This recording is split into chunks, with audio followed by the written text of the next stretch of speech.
Videos like these are all too common now, but as Christians, it is very important to understand all of the weapons that our enemy uses against us. Now, in particular, psychedelics, especially in our culture, has been shown as a very useful tool. A tool that can help with anxieties, addictions, and other traumas from past experience. However, it is also used as a very in-depth weapon for spiritual warfare. In fact, you often hear stories of people having encounters with entities or beautiful goddesses, etc. There is a very evil reality to this that I will reveal in this video as an example. This is a Navy SEAL with his own particular experience. Check this out. Just like the Ibogaine, you have to trust the medicine. Let it take you where it's going to take you. Deal with whatever it puts in front of you, whether it's a visualization, whether it's some type of an emotion or intuition, whatever it is, allow it to do what it needs to do. And I'm like, all right. I mean, this stuff takes a lot of courage. I agree. I would say it takes a lot of courage to allow a substance to violate your free will. All these colors, it was like this explosion of color, like a kaleidoscope of red, magenta, pink, orange, yellow, and it was just wow.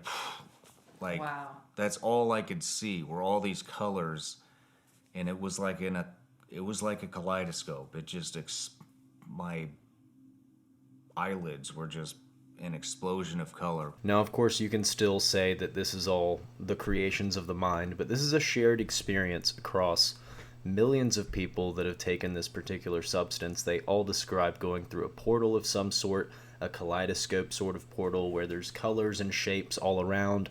This is a shared experience. Even in a professional setting, it's been tested with multiple people, and weirdly enough, they say that they go somewhere else and they see entities that feel real. The experience feels very real, not like they're dreaming. So this is a very common experience, very interesting. Think of the theological symbolism here with going somewhere else, kind of like a portal. Some people claim that DMT is in your brain, and when you die, that's activated. Perhaps is that a tool that allows us or our spirit to move on? These are the conversations people are having. What my mind was dealing with at that particular moment in time, what I knew it was dealing with a lot of negativity and a lot of stuff. And I just started yelling at the top of my lungs. I was like, go in there! Go in there! Get in! I mean, yelling, screaming it. And at the lower levels of this sort of thing, it's not just, oh, suddenly you're talking to entities. I mean, at the lowest levels, you're literally talking with your subconscious self. I believe that it's very similar to dreams, except it becomes a little more sophisticated. It's almost as if archetypically your subconscious is building a dream platform for you to work out your traumas. So in this case, this is a Navy SEAL. He's saying, get in there, get in there. To me, that means maybe he's working through a past trauma where he had a battle buddy inside a room and he had to go in there knowing that he could get shot like his battle buddy. That's just what it sounds like to me when he is in his anger, angry at himself that maybe he didn't get in there to help his buddy, his battle buddy, right? I mean, this is someone that's definitely been in those traumatic situations. Or even more interesting, the trip could be building an environment similar to his past as a Navy SEAL where he would room clear buildings for enemies. But instead of the enemy, it's his trauma. So the trauma is acting as an enemy in the building, and he has to get in there to confront his trauma. So it can obviously be past experience or a complete rewrapped past experience to help you deal with some other trauma. And I was, like I said, I yelled, I think 2 or 3 times, as loud as, I was like, get in there. I was telling myself, deal with this. This is in front of you. You're going to deal with it right now. But you don't know what it was. No, it's a feeling, it's an intuition. I don't know what it was. I can't pinpoint it. I just know it felt like a ton, all of the bad shit that has happened to me all the anxiety, all the negative energy, everything was just, it felt like it was getting sucked out of my body. He felt as though all of his problems were being solved, as though all of the issues were being sucked out of his body and kind of cleansing him. Interesting enough, we can look at the Mayans, the Aztecs, we can look at the Nazis. All of these people dabbled with these sort of psychedelics, and each of them saw, at least for the Aztecs, they saw beautiful goddesses. They consumed mushrooms that they called the food of the gods. And these beautiful women, these goddesses in the Aztec culture, in these visions, convinced them to sacrifice tens of thousands of people, indiscriminate numbers of people. And for the Nazis, they had these psychedelics taken, particularly those involved with the Black Sun cult under Himmler. You had these guys talking with supposed Aryan giants that lived in the center of the earth.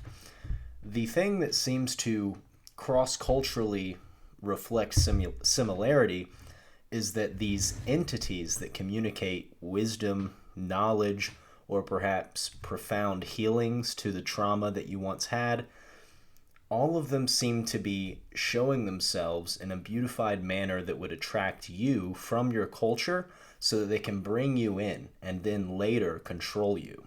Like goo or tar or whatever, like, was dripping off.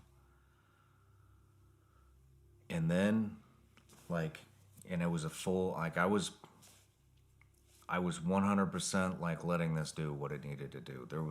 I wasn't fighting it. I was like trying to coach myself and encourage myself to deal with whatever this was.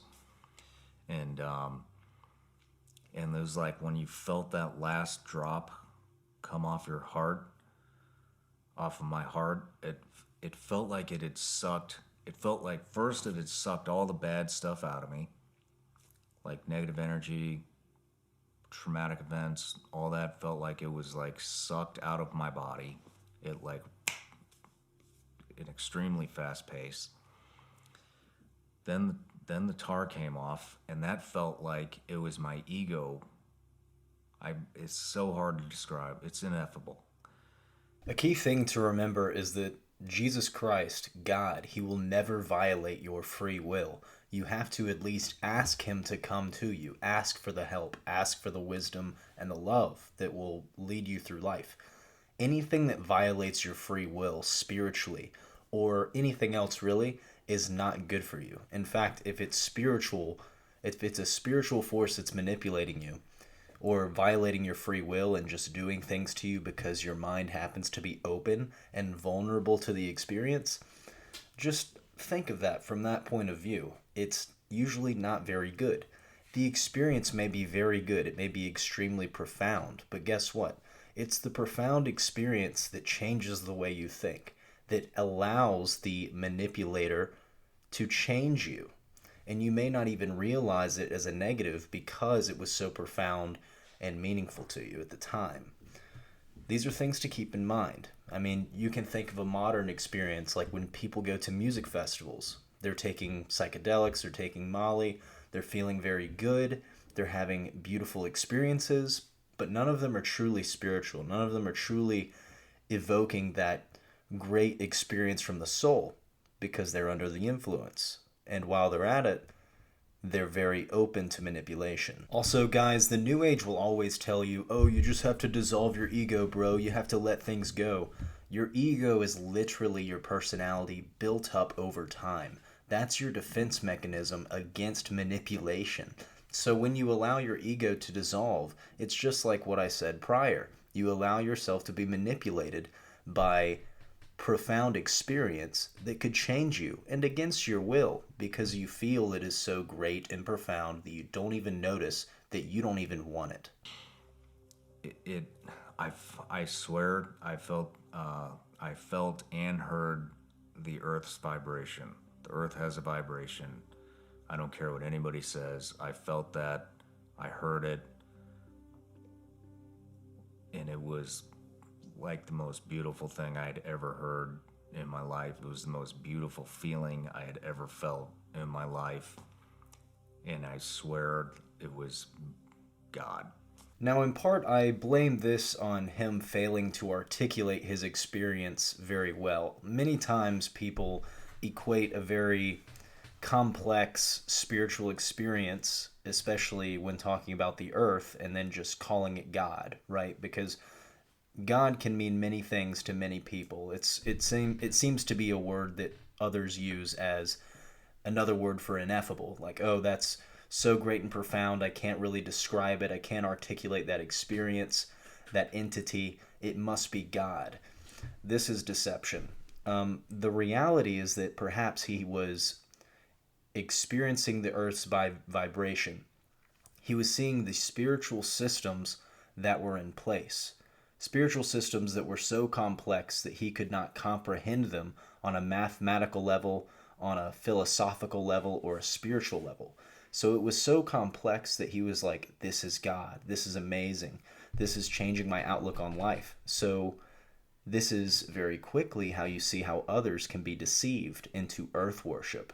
They see the earth as a goddess. They see the earth as this magnificent soul of a system. But in reality, our God is even more grand because he built that system. He built that grand spiritual and scientific and mathematical system that the earth is working under. But you see, people such as this Navy SEAL see the systems at maybe some of their lowest levels of complexity. And even that's enough to call ineffable or to call God. So we have to be very careful about this type of deception. It can lead to life paths and philosophical life paths, such as pantheism or polytheistic God worship. It can lead into many domains based on the profound experience.